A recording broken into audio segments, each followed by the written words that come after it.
Wisdom, the final frontier to true knowledge.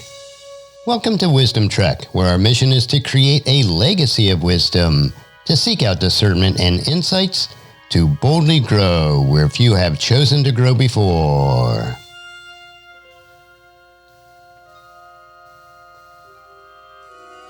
Hello, my friend. I am Guthrie Chamberlain, your captain on our journey to increase wisdom and create a living legacy. Thank you for joining us today as we explore wisdom on our second millennium of podcast.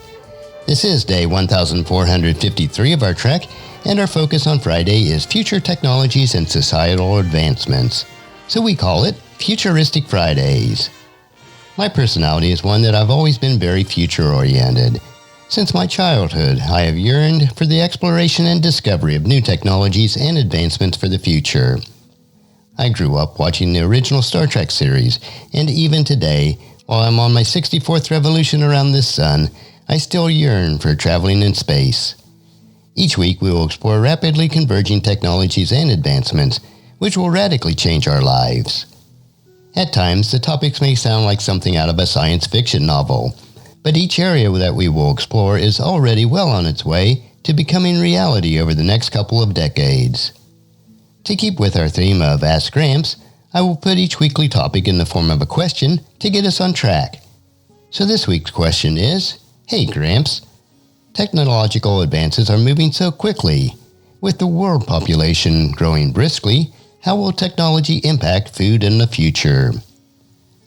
So today's topic will be the future of food, and today we'll do part 1. Last week we focused on the implications and opportunities of augmented reality. Our world is in a disruptive mode, which will speed up the exponential technologies that are changing the world today. One area that we do see rapid change is in our food production, which our focus will be this week and next. We are using some of the information mentioned in Peter Diamandis' blog and his book, The Future is Faster Than You Think. Food. What we eat and how we grow it will fundamentally be transformed in the next decade. Already, vertical farming is projected to exceed $12 billion industry by mid-decade, surging at an astonishing 25% annual growth rate. Meanwhile, the food 3D printing industry is expected to grow at an even higher rate, averaging nearly 40% annual growth. Converging exponential technologies from material science to AI-driven digital agriculture are not slowing down. Today's breakthroughs will soon allow the planet to boost our food production by nearly 70%, using a fraction of the real estate and resources to feed 9 billion people by mid-century. What you consume, how it is grown, and how it will end up in your stomach will all ride a wave of converging exponentials, revolutionizing the most basic of human needs. Let's first look at printing food, and this may sound odd, but it is soon to arrive. 3D printing has already had a profound impact on the manufacturing sector. We are now able to print hundreds of different materials, making anything from toys to houses to organs. However, we finally see the emergence of 3D printers that can print food itself. A company called Redefine Meat, an Israeli startup, wants to tackle the industrial meat production by using 3D printers that can generate meat, no animals required.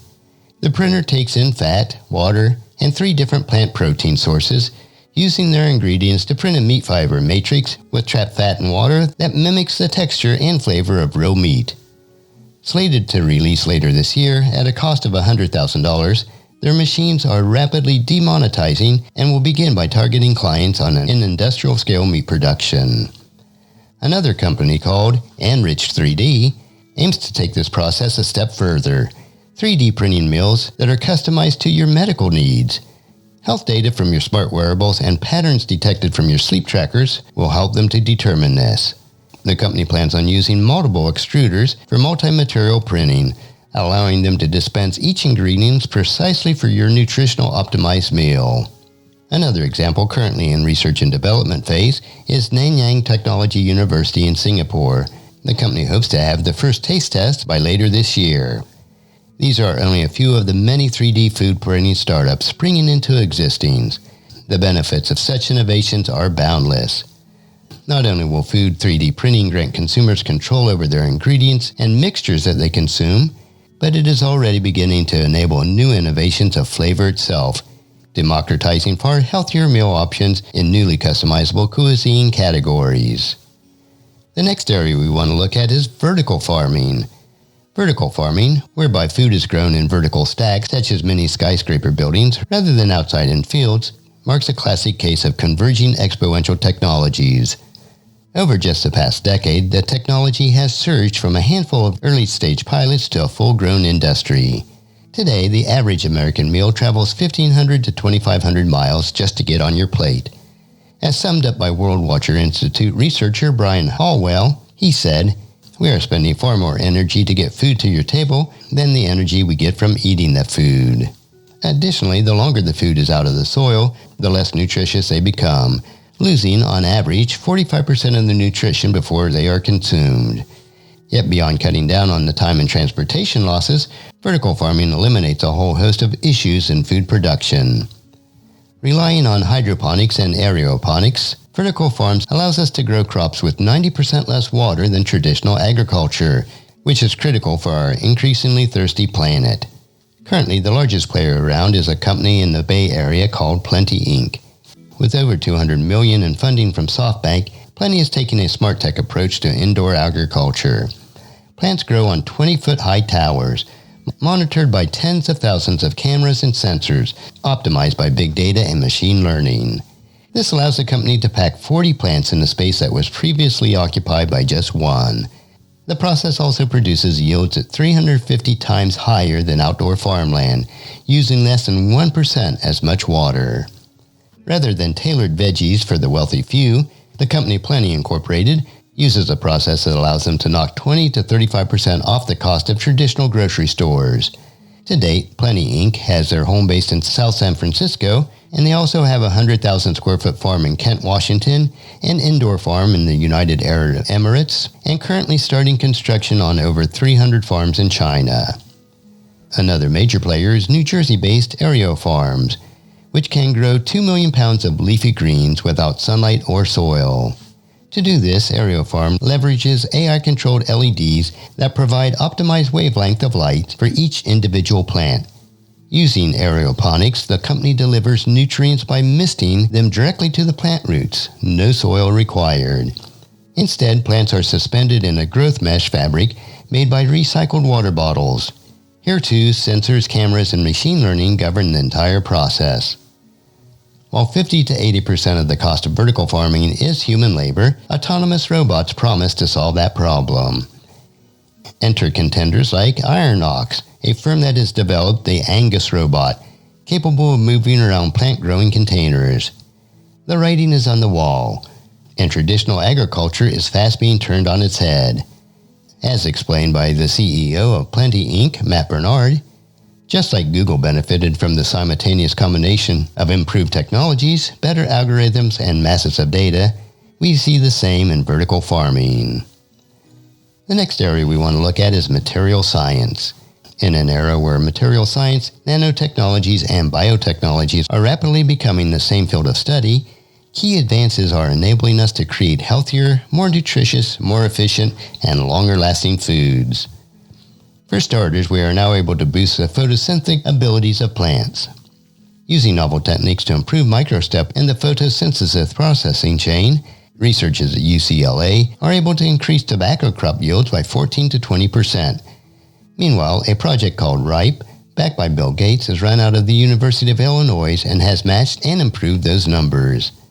Another example, the University of Essex was even able to improve tobacco yield by 27 to 47% by increasing levels of proteins involved in the photorespiration. In yet another win for food-related material science, Santa Barbara-based Appeal Sciences is further tackling the vexing challenge of food waste.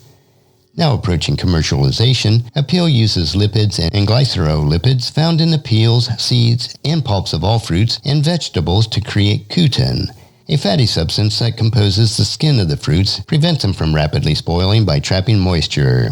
By spraying fruits with its generated substance, Appeal can preserve food 60% longer, using an odorless, tasteless, colorless, organic substance. Stores across the U.S. are already using this method. By leveraging our advancing knowledge of plants and chemistry, material science is allowing us to produce more food with far longer lasting freshness and more nutritious value than ever before. But what do we see on the convergence of these three things that we talked about today? With the advances of 3D printing, vertical farming, and material science, we can now make food smarter, more productive, and far more resilient. By the end of the next decade, you should be able to 3D print a fusion cuisine dish in the comfort of your home, using ingredients harvested from vertical farming with nutritional value optimized by AR and material sciences. However, even this picture doesn't account for all the rapid changes underway in the food industry.